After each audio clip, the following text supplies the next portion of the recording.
Fogo Negro em Faeron, livro 1, A Pedra e a Espada, do nosso querido Eduardo Van Check, também conhecido como Poderoso Gatão, do Poderoso Casal, certo?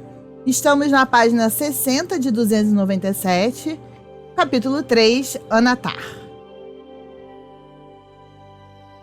As mãos do velho, espalmadas para cima, foram ficando cada vez mais vermelhas. O fluxo mágico corria por ele e através dele, mas não era possível enxergar os veios azuis e roxos se tornando vermelho e preto, fazendo com que pequenos globos rubros subissem de seus dedos.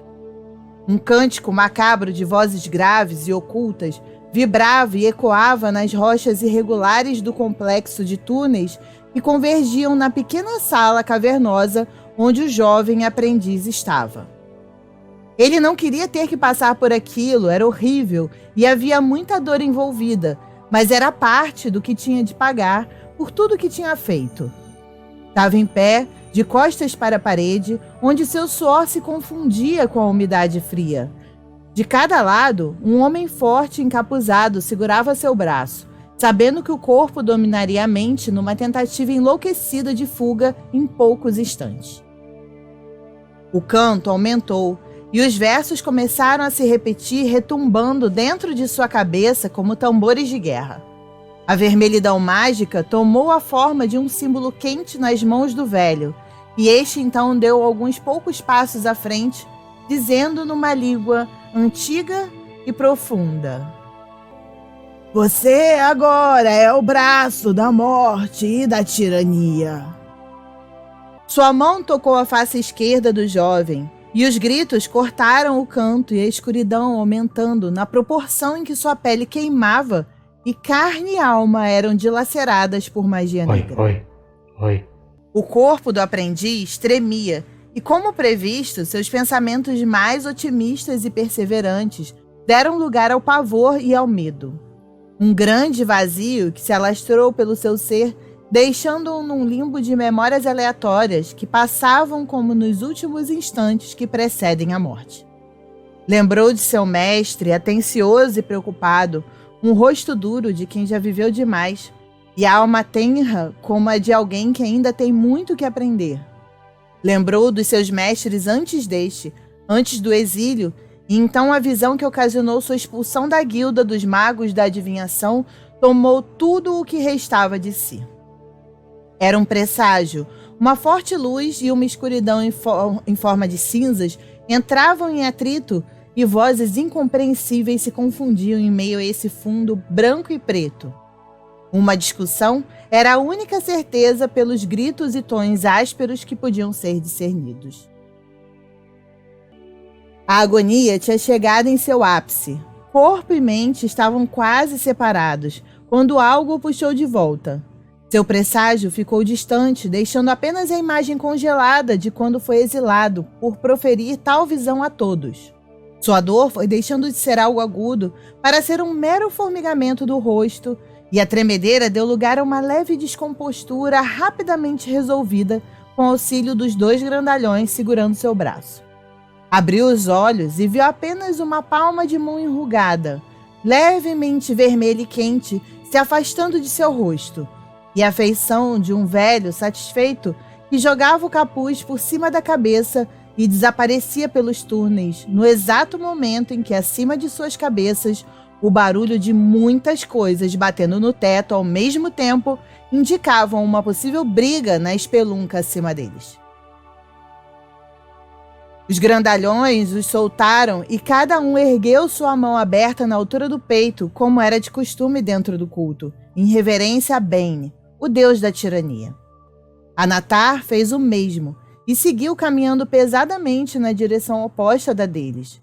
Ele acabara de adquirir um posto alto no culto, sabia que seria cobrado por isso assim que precisassem, e principalmente os entarins, aquelas víboras que fazem qualquer coisa por poder. Não posso reclamar, pensou, já fui assim também. Ainda sou, talvez no fundo, nem tão no fundo. E deu um leve sorriso enquanto jogava o manto por cima do corpo e andava pelos túneis. Saiu por uma abertura no chão dentro de um depósito pequeno e abandonado ali na cidade. Já era tarde da noite e caminhou calmamente pelas ruas para chegar à ladeira que levava à parte alta da grande metrópole. Ouviu conversa vindo das ruas e parou. Não havia tavernas ou comércios abertos por ali agora. Se esgueirou por trás das casas. Precisou rapidamente utilizar seus poderes para que não fosse visto, fazendo com que seu corpo se tornasse invisível por alguns instantes, com poucas palavras e a concentração mágica em sua mão. Aquilo fez com que seu rosto ardesse novamente, lhe faltasse o ar, mas foi o suficiente até que um rapaz que se escondia atrás das casas foi para a praça e se fez percebido por quem estava ali. Era sua melhor oportunidade e aproveitou passando pela frente da taverna e confirmando que havia acontecido algo ali realmente. 2 guardas estavam à frente da porta, mas conversavam sem prestar atenção ao redor. Ele subiu pela ladeira torta e íngreme até chegar a uma casa que ficava no topo da subida, dando a visão de toda a entrada de Baldur's Gate. Seu mestre esperava ali, encostado na madeira da parede. Ainda dói? Um pouco, mestre, mas não se preocupe. A pista que nós precisamos foi localizada em uma caverna perto de Netheril. Mistogan puxou um rolo de pergaminho do bolso e entregou ao aprendiz. Quando nós vamos, mestre? Quem disse que eu vou? Deu um sorriso. Anatar também sorriu e esperou que o mestre continuasse. Você vai. Dessa vez eu preciso tomar outro caminho. O jovem mago não ficou feliz, mas não esboçou tristeza. Olhou para seu mestre alguns anos à frente do que Anatar aparentava ter e com séculos a mais de conhecimento. Ele ainda se espantava como um humano, como Mistogan obtivera tanto poder em menos de 100 anos, e comparava e se cobrava muito por isso também, pois sabia que seus 350 anos de idade élfica eram mais do que o dobro de vida de seu mestre.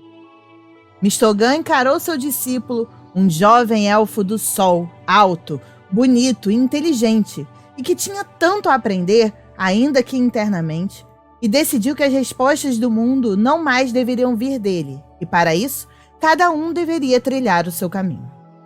Observou o futuro por um instante em um misto de fumaça e imagens distorcidas na sua mente, e sua intuição cruzou com a visão distante de pessoas na praça da cidade conversando próximas ao portão. Ali, ele tinha decidido seu futuro e deixaria Anatar decidir o dele. Vá, Anatar, que Ogma te abençoe, que você aprenda sempre mais. Estarei em contato sempre que for possível. Ele desencostou da madeira e caminhou como um transeunte comum por entre as casas da cidade. O elfo observou a cidade por um instante. Viu que ainda havia gente na praça. Decidiu dormir e se recuperar para procurar uma montaria no dia seguinte e ir para leste.